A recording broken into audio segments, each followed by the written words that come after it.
முகம் பார்க்க நானும் முடியாமல் நீயும் திரை போட்டு உன்னை மறைத்தாலே பாவம்.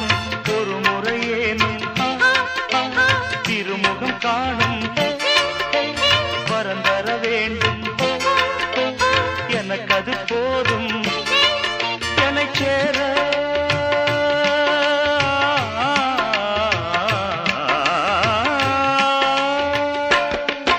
என்னை சேர எதிர்பார்த்து முன்னம் 7 ஜென்மம் ஏங்கினேன்.